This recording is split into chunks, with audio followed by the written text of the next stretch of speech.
जय बोलो देवादिदेव 1008 श्री भगवान महावीर स्वामी की जय जय जय। अहिंसा परमो धर्म की जय जय जय। परम पूज आचार्य गुरुवर श्री विद्यासागर जी महाराज। जय बोलिए भावना योग प्रवर्तक पूज्य मुनिवर श्री प्रमाण सागर जी महाराज की जय जय जय की जय जय जय। किसी भी व्यक्ति से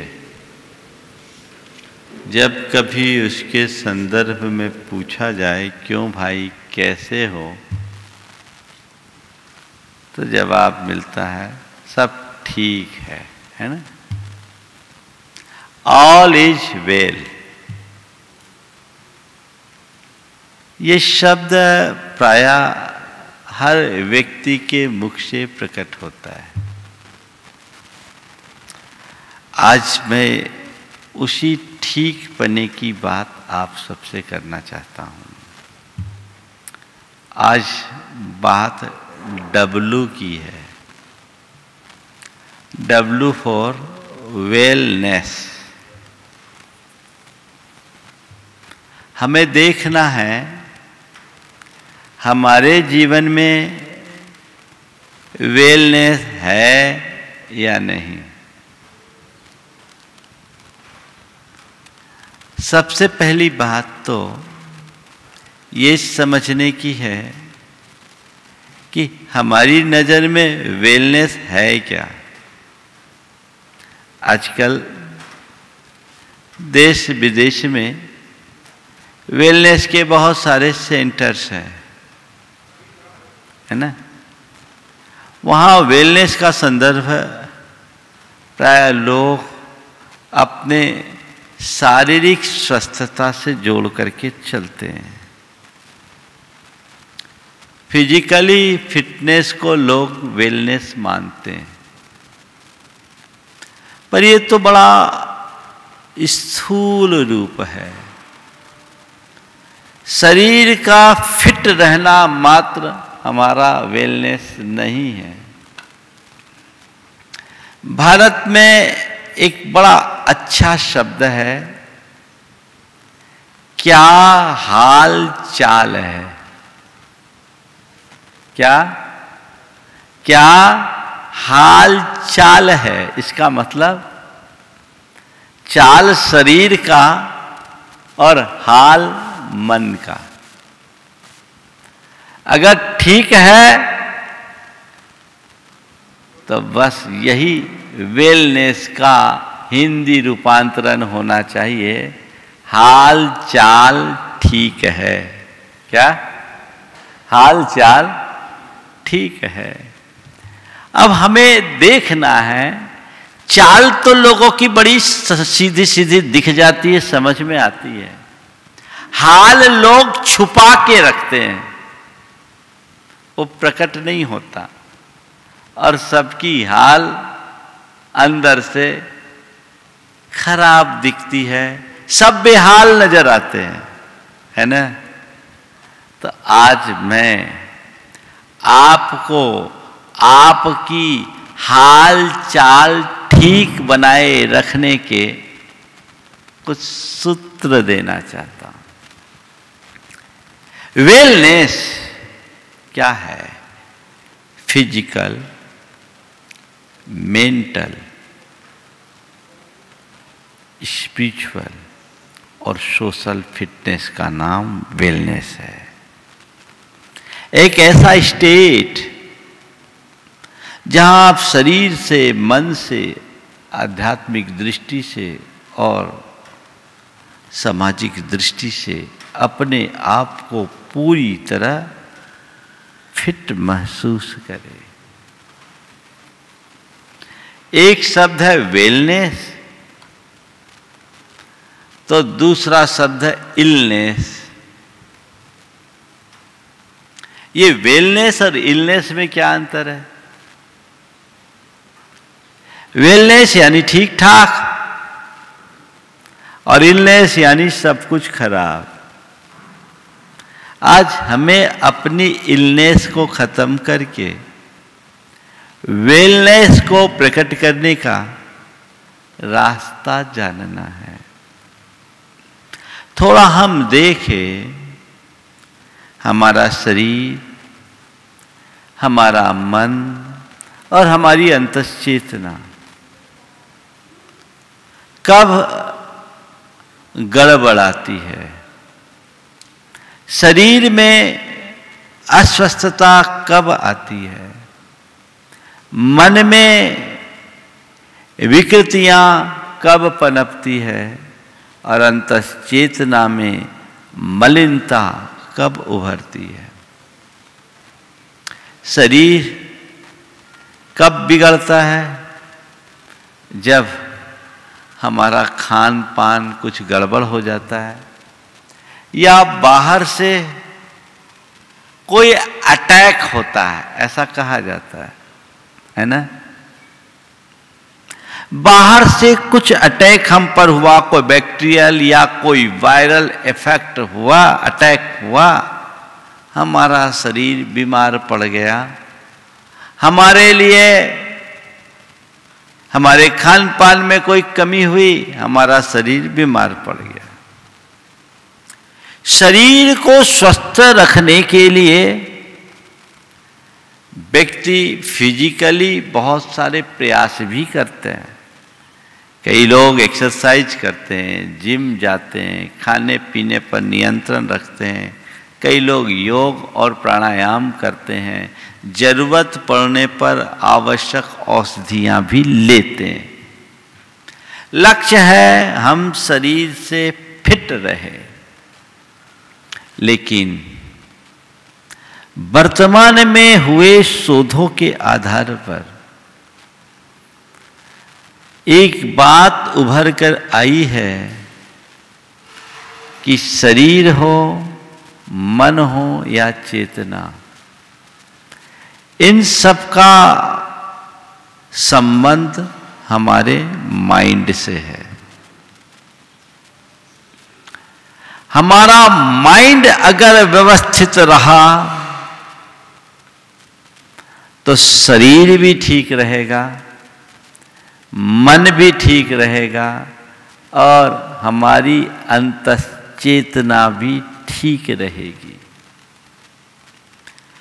थोड़ी सी कुछ हटकर बात आप सबसे मैं करने जा रहा हूं, जो वेलनेस से संबद्ध है। हम चीजों को देखते हैं, जानते हैं, महसूस करते हैं। किन से? अपनी इंद्रियों से, सेंसेस से। आँख से हम चीज़ों को विजुअलाइज करते हैं, देखते हैं। सब चीज़ें हमें हमारी आँखें बड़ी आसानी से दिखा देती है ना। हम कान से सुनते हैं, कान सुनने का काम करता है। हम अपने शरीर के स्पर्श से, अपने स्किन से, अपने मसल से चीज़ों को टच करके महसूस करते हैं। नाक से गंध लेते हैं और जिह्वा से चीज़ों का स्वाद लेते हैं। हमारे पास ये 5 ही ऐसे साधन हैं जिनके बल पर हम जानते हैं, अनुभव करते हैं, महसूस करते हैं।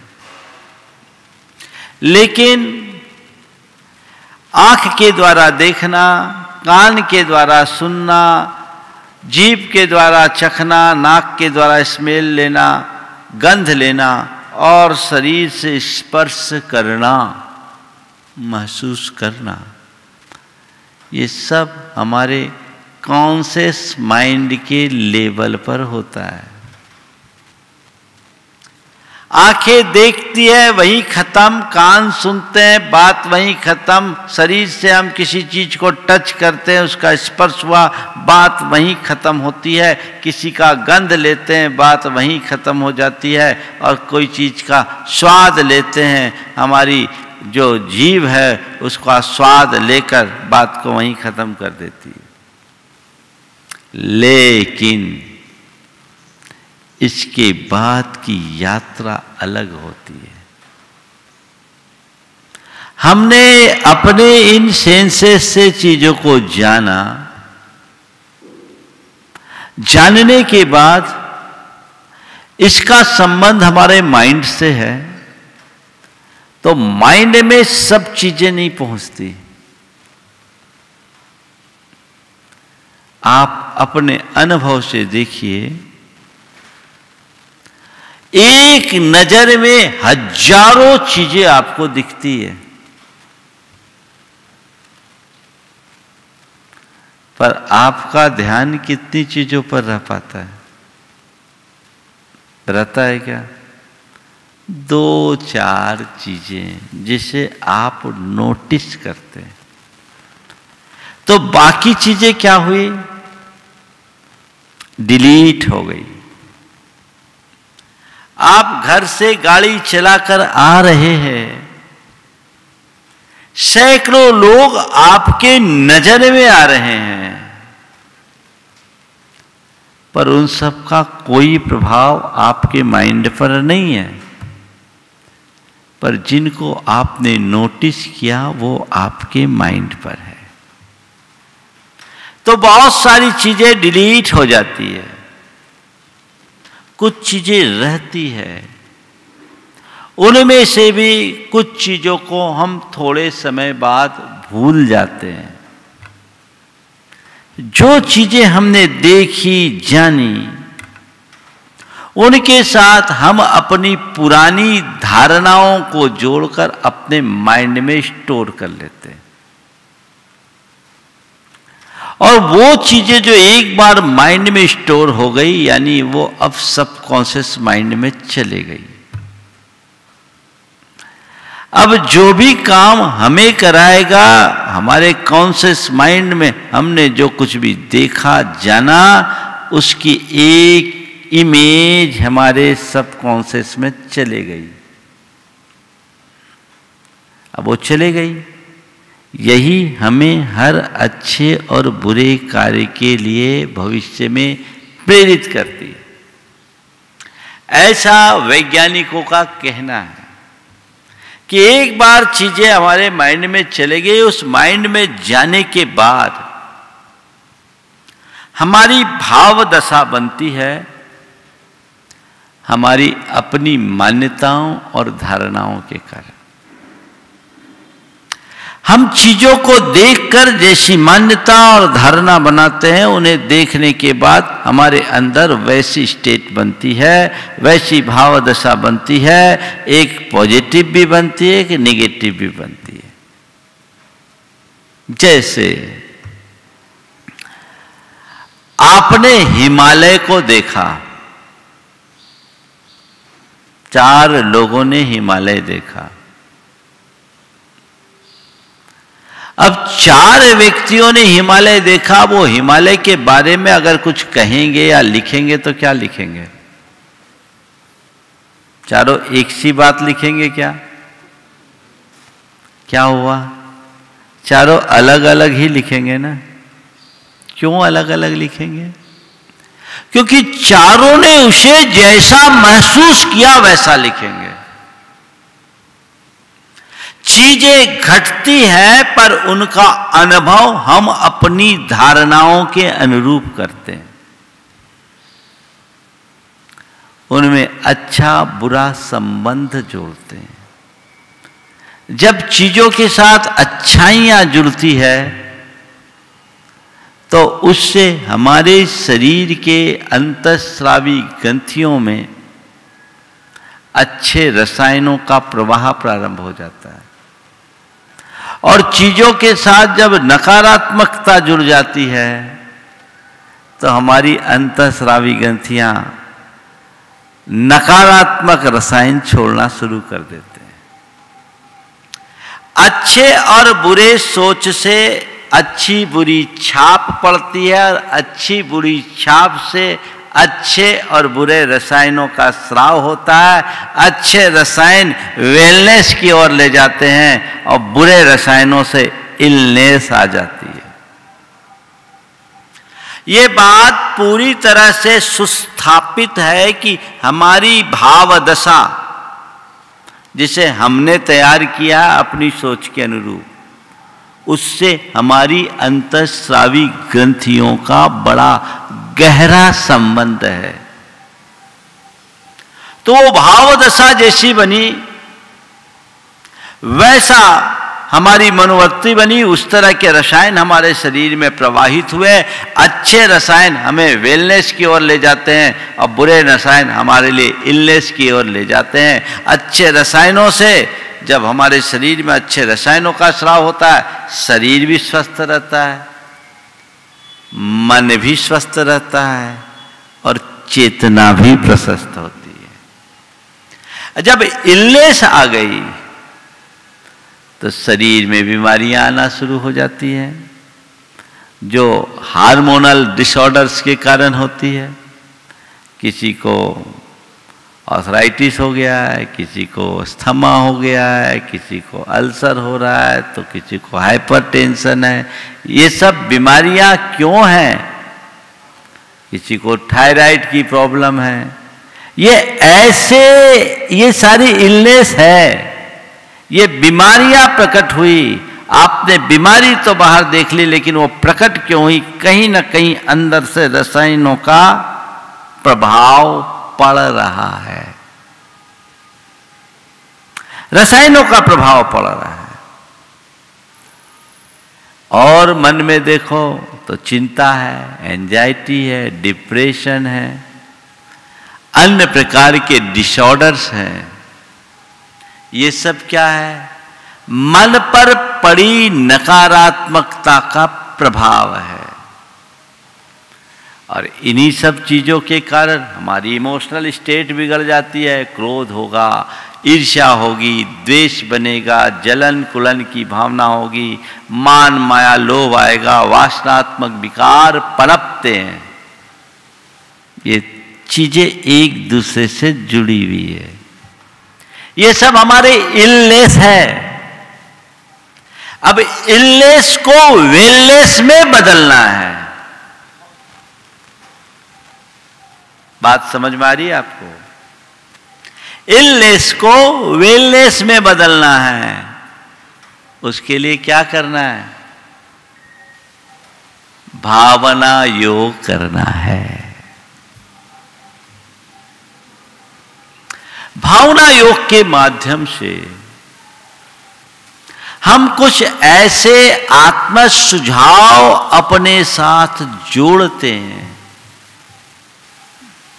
जिनके प्रभाव से हमारे सबकॉन्शियस में अच्छी बातें जमने लगती है। और जब सबकॉन्शियस में अच्छी बातें जमेगी, हमारी भाव दशा अच्छी होगी।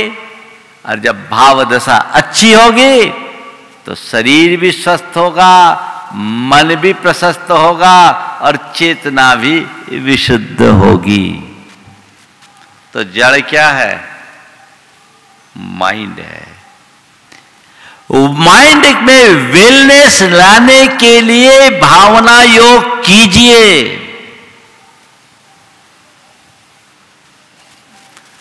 आप बड़े आनंद के साथ जीवन बिता सकेंगे। समझ गए? तो हमारी हेल्थ अच्छी हो। और आज के समय में तो कहते हैं कि भावनाओं के बल पर हम हेल्थ भी ठीक कर सकते हैं, वेल्थ भी पा सकते हैं और विजडम भी पा सकते हैं। समझ गए? हेल्थ, वेल्थ और विजडम सबको प्रकट किया जा सकता है। तो इस विज्ञान को समझकर नित्य अभ्यास करें। मैंने अपने जीवन में सब कुछ पाया, पर मेरा तन स्वस्थ नहीं है, तो पाकर के भी क्या पाया? मैंने सब कुछ पाया, पर मेरा मन शांत नहीं है, तो पाकर भी क्या कुछ पाया? मैंने सब कुछ पाया और मेरी चेतना विकृत है, तो पाकर के भी मैंने क्या कुछ पाया? बात समझने की है।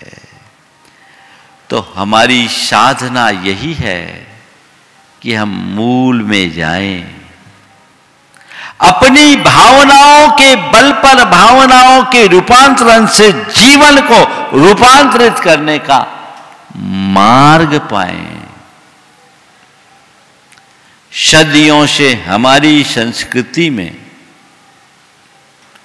हमें स्वस्थ रहने की प्रेरणा दी गई और हमारे स्वास्थ्य, जिसे हम एक प्रकार से वेलनेस के रूप में कह सकते हैं, उसका संबंध केवल फिजिकल फिटनेस से न रखकर बड़ी अच्छी व्याख्या की गई। समदोष समाग्निश्च समश्च मलक्रिया समानश्च मलक्रिया प्रशांतात्मा इंद्रिय मनश्चेति स्वस्थ इति विधीयते। जिसके बात पित्त कफ रूप तीनों दोष समान हो, जिसकी अग्नियां समान हो, जिसकी मल क्रिया समान हो, धातुएं समान, जिसकी आत्मा शांत है, इंद्रियां शांत हैं, मन शांत है, सच्चे अर्थों में वही स्वस्थ है। और जो स्वस्थ है वही मस्त है। तो लक्ष्य शरीर, इंद्रिय, मन और आत्मा चारों स्तर पर स्वस्थ रहने का है। इन चारों के स्वास्थ्य को प्रकट करने में भावना योग बहुत अच्छा माध्यम है, जिसके 4 चरणों में हम अपने अंतश्चेतना में वे सब बातें अंकित करने में सक्षम हो जाते हैं, जिसकी आज हमें आवश्यकता है और जिसके बदौलत हम इलनेस से वेलनेस की ओर अग्रसर हो सकते हैं। हम इस पर अपना फोकस करें। सुबह से उठकर कुछ अच्छी प्रार्थना करें, अपने आप को स्वस्थ, समर्थ, सशक्त और सकारात्मक बनाने के लिए, अपने जीवन को सहज, शांत, स्वस्थ और सकारात्मक बनाने के लिए, और ऐसे अफर्मेशंस अपने माइंड में हम डालें ताकि हमारे अंदर हमारी जो भाव दशा है वो हमेशा सकारात्मक बनी रहे। ऐसे रसायन प्रकट ना हो जो हमें तन से बीमार करते हैं, जो हमारे मन को बीमार करते हैं और जिससे हमारी भावनाएं खराब होती है। ये एक बहुत बड़ी जरूरत है। विडंबना ये है कि लोग आजकल बाहरी कारणों पर तो पूरा फोकस रखते हैं, मूल पर ध्यान ही नहीं है। अरे बीमार हुए, आपने दवाई ली, बीमारी को दबाने की कोशिश कर दी, ये तो बहुत बात की बात है।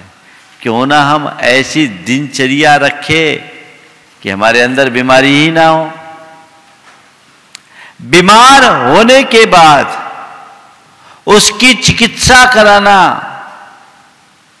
बात की बात है, बीमारी उत्पन्न ही ना हो वो सबसे अच्छी बात है। एक राजा के पास 3 बड़े वैद्य पहुंचे। राजा ने तीनों के वैद्यकी की विशेषता पूछी। पहले ने कहा कि हमारे पास एक ऐसा रसायन है कि कोई भी बीमारी हो, एक खुराक खाते ही ठीक हो जाएगी, लेकिन इसका एक साइड इफेक्ट है। क्या? अगर उसमें कोई बीमारी ना हो तो बहुत सारी बीमारी हो जाएगी। लेंगे वो बीमारी ठीक होगी पर दूसरी बीमारी हो जाएगी। दूसरे ने कहा हमारे पास एक ऐसा योग है जिसको खाने से कोई भी बीमारी हो 15 दिन में ठीक हो जाएगी और कोई साइड इफेक्ट भी नहीं होगा। तीसरे ने कहा महाराज हम एक ऐसी बूटी लाए हैं जिसके सेवन से कोई भी बीमारी होएगी नहीं, कोई बीमारी ही नहीं होगी। तो बीमार होने के बाद औषधि लेने से अच्छा बीमारी होए ही नहीं ये उपक्रम करो। भावना योग उसी की प्रक्रिया है। यदि व्यक्ति सही तरीके से उसे अपना करके चले तो निश्चित उससे वेलनेस पाया जा सकता है। हमारी अंतःस्रावी ग्रंथियां हमारी भावनाओं से प्रभावित होती है। इसे हम कर्म सिद्धांत की दृष्टि से जोड़कर देखें। एक बार मुझसे किसी ने कहा महाराज जी क्या केवल भावनाओं से कर्म बदल सकते हैं? हमारी बीमारियां हमारे अशाता के उदय से आती है, ऐसा कहा जाता है। आप बोलते हैं भावना योग से इलनेस खत्म होगी, वेलनेस आएगी। तो क्या हमारी भावना मात्र से हमारी बीमारियां ठीक हो जाएगी, अशाता साता में बदल जाएगी? हमने कहा अगर तुमने जैन कर्म सिद्धांत को ठीक तरीके से समझा होता तो ये सवाल ही नहीं होता। हमारा पूरा कर्म सिद्धांत भावनाओं के आधार पर ही विवेचित है। थोड़ा सा हम आपको जैन कर्म सिद्धांत का भी परिचय देना चाहते हैं और ये पाएंगे कि आधुनिक मनोविज्ञान जिस तरह की बातें कर रहा है, जैन दर्शन में ये बातें पहले से कैसे कही गई है। हमारे यहां कर्म के आश्रय के कारणभूत कुछ कारण बताए हैं। मिथ्यात्व, अवरति, प्रमाद, कषाय और योग। मिथ्यात्व यानी उल्टी मान्यता, अवरति यानी असंयम, प्रमाद यानी आलस्य, कषाय यानी आवेग संवेग और योग यानी दुष्प्रवृत्तियां। ये क्या है? भाव ही तो है। ये भाव है, कोई क्रिया नहीं है। ये ऐसे भाव है जो कर्म का बंद करते हैं, यानी इलनेस को बढ़ाते हैं। भाव है ना? एक भाव कर्म को बढ़ा रहा है, नकारात्मक। ये जितने प्रबल होंगे उतना कर्म हमारी आत्मा से बंधेगा, जाहिर है। इसके उलट कर्म को रोकने के लिए क्या है? ओम।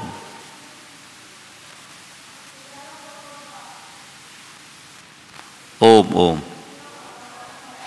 इसके अतिरिक्त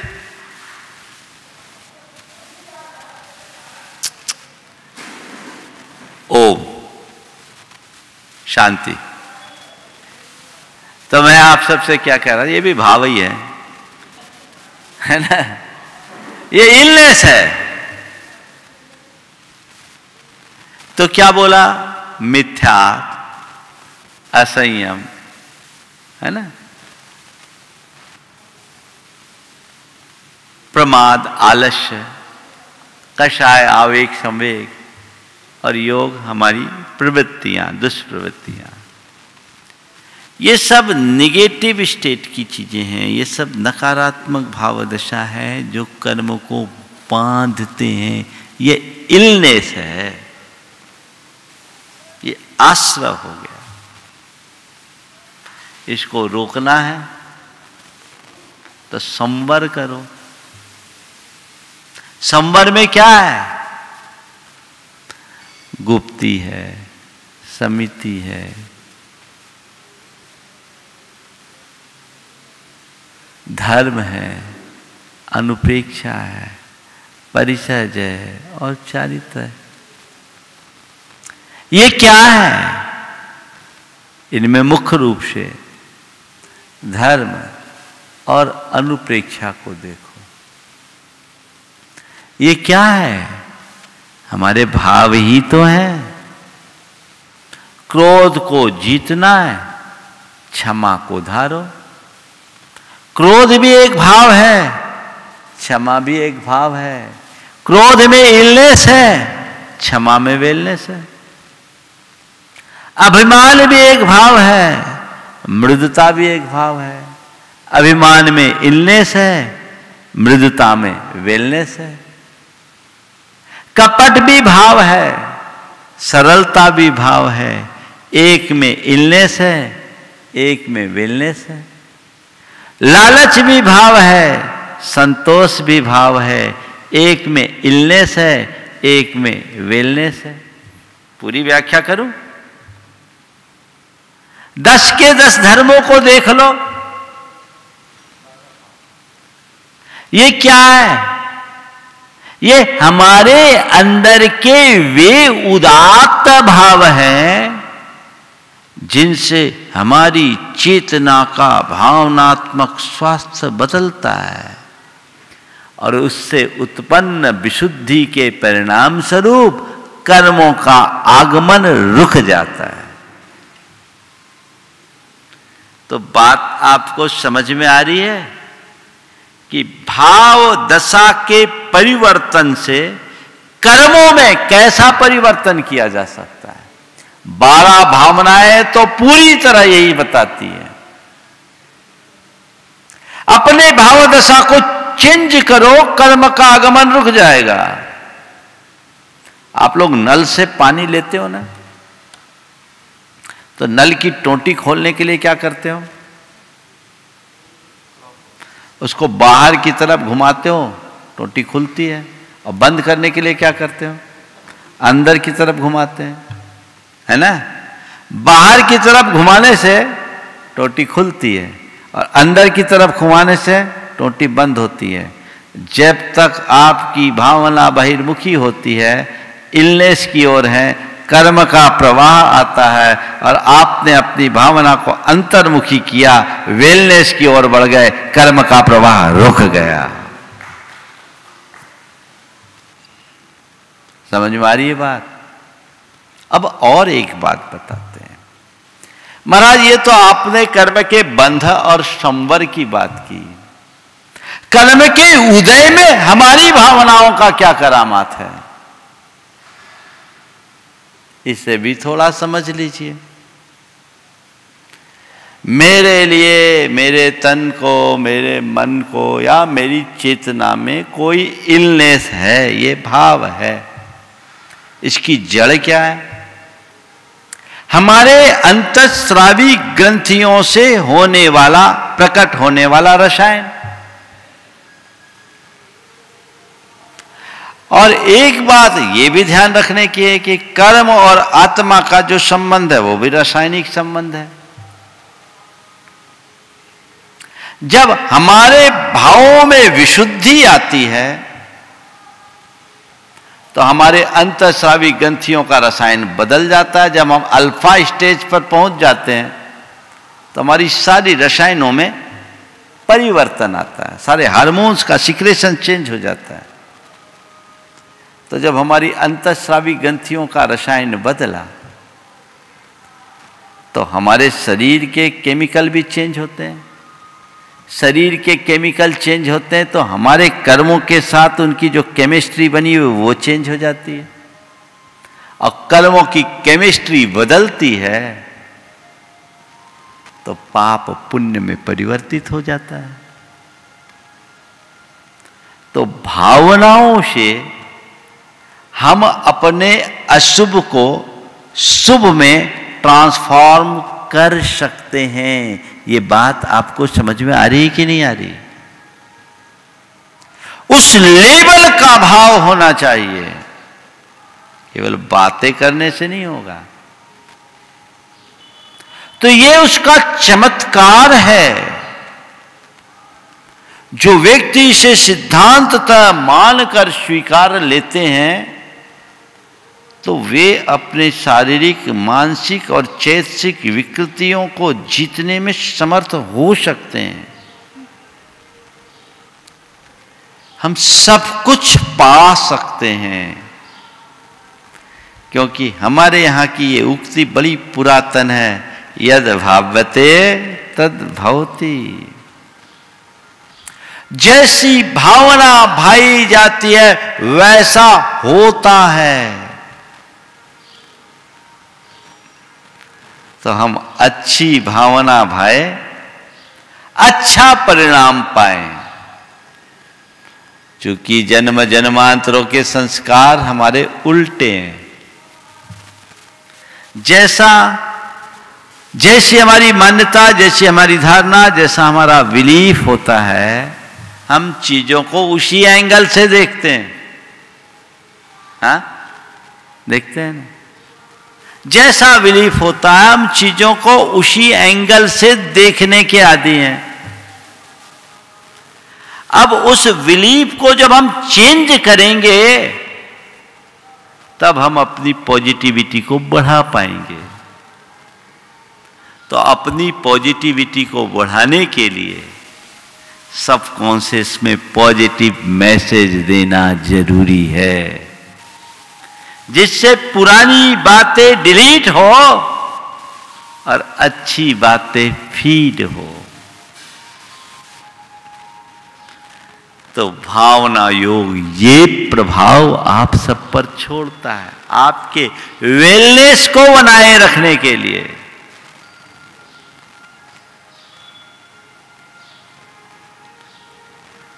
नियमित कीजिए, आप प्रार्थना करें, मेरा जीवन स्वस्थ, सहज, स्वस्थ और सकारात्मक बने।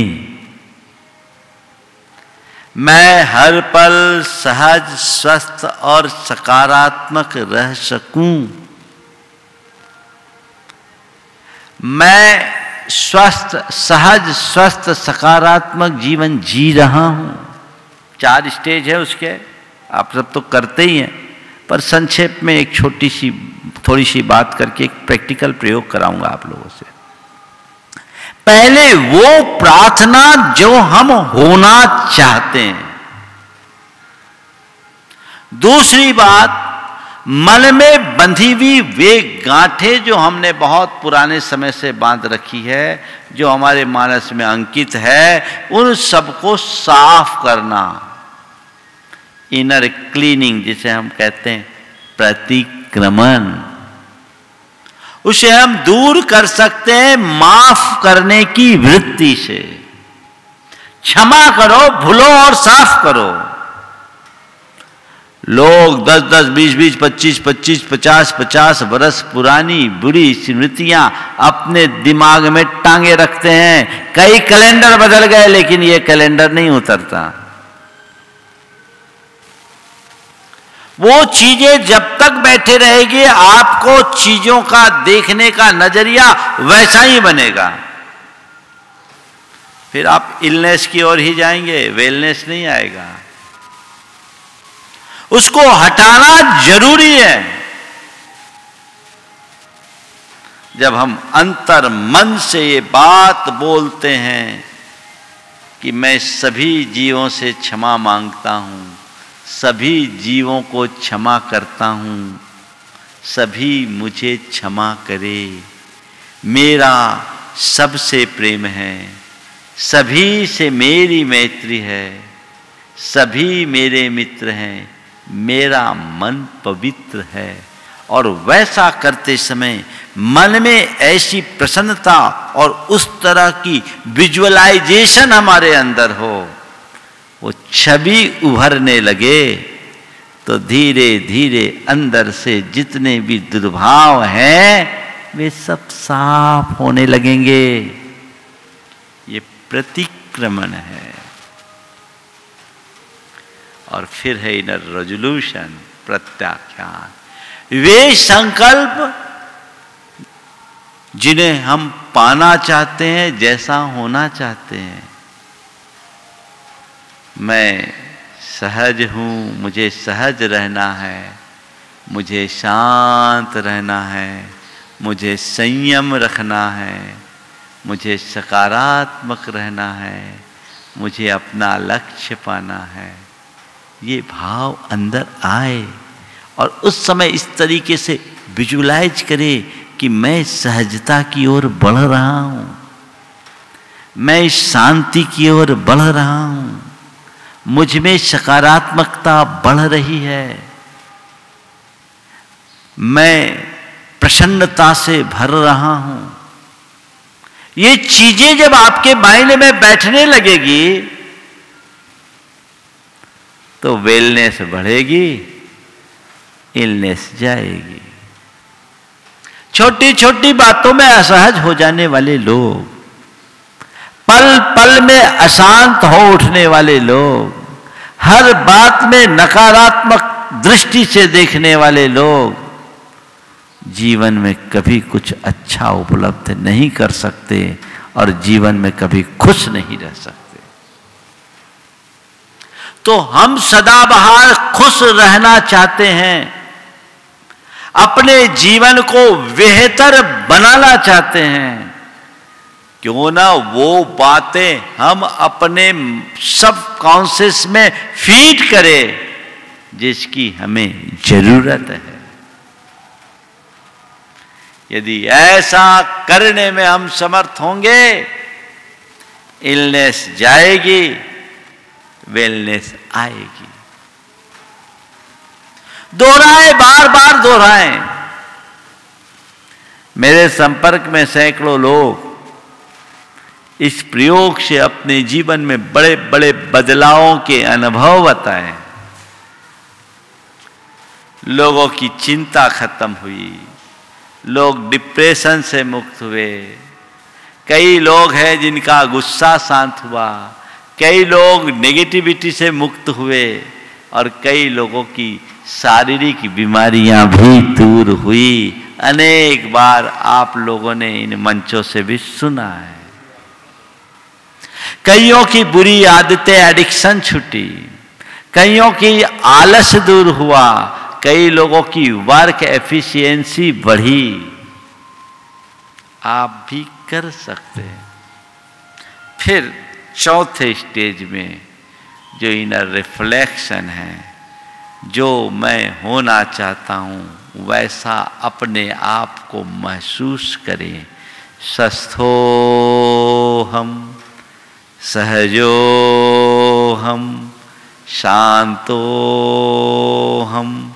प्रसन्नोहम, सुखरूपोहम,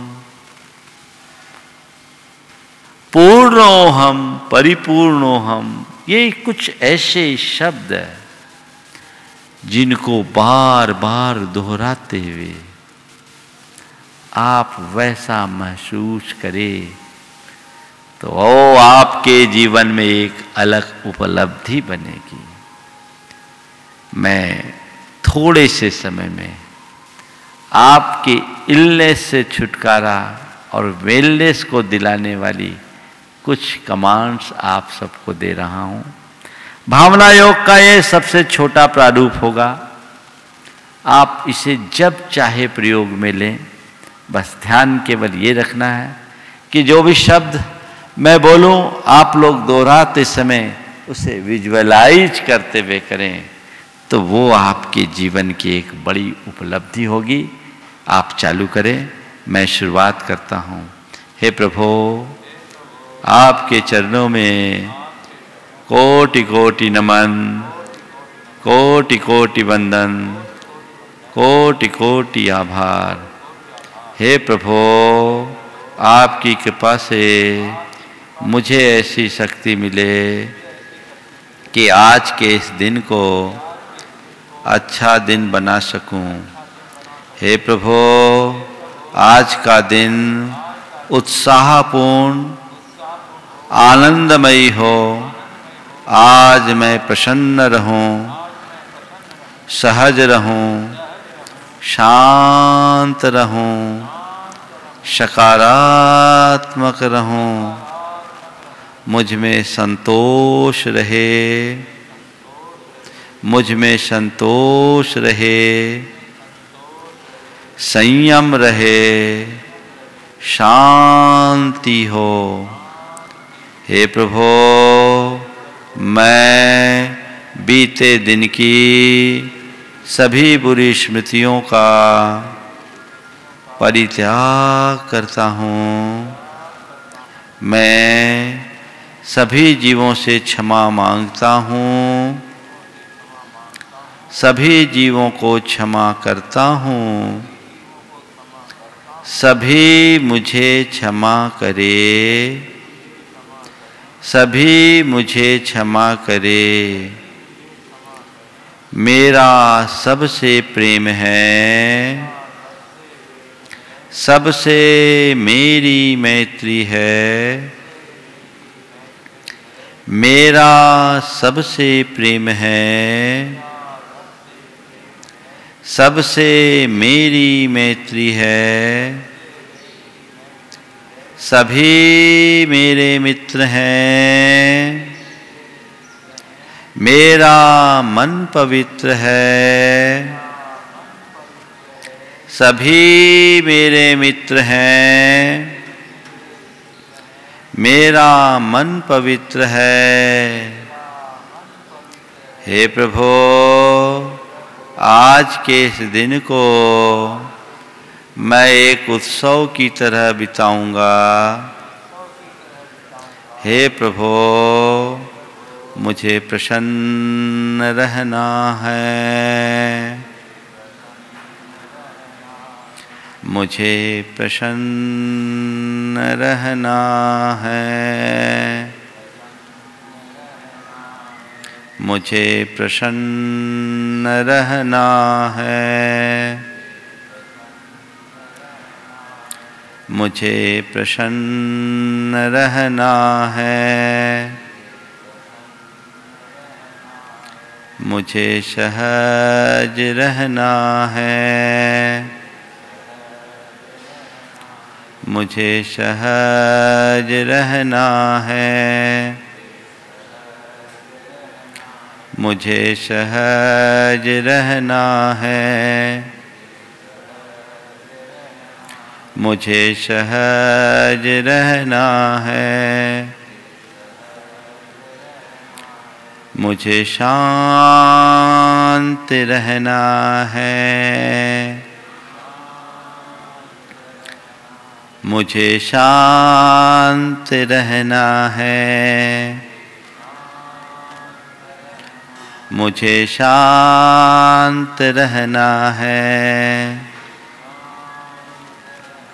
मुझे शांत रहना है। मुझे संयम रखना है। मुझे संयम रखना है। मुझे संयम रखना है। मुझे संयम रखना है। मुझे सकारात्मक रहना है। मुझे सकारात्मक रहना है।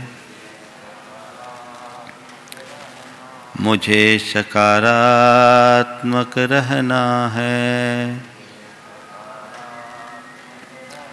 मुझे सकारात्मक रहना है। मैं स्वस्थ हूँ। मैं स्वस्थ हूँ।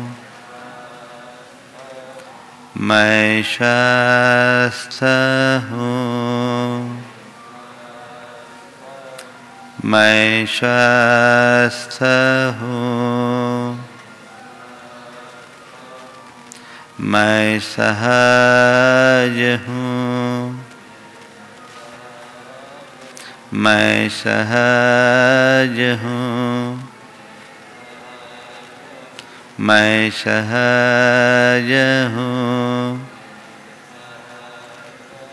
मैं सहज हूँ। मैं शांत हूँ। मैं शांत हूँ। मैं शांत हूँ। मैं शांत हूँ। स्वस्थोऽहं सहजोऽहं शान्तोऽहं शान्तोऽहं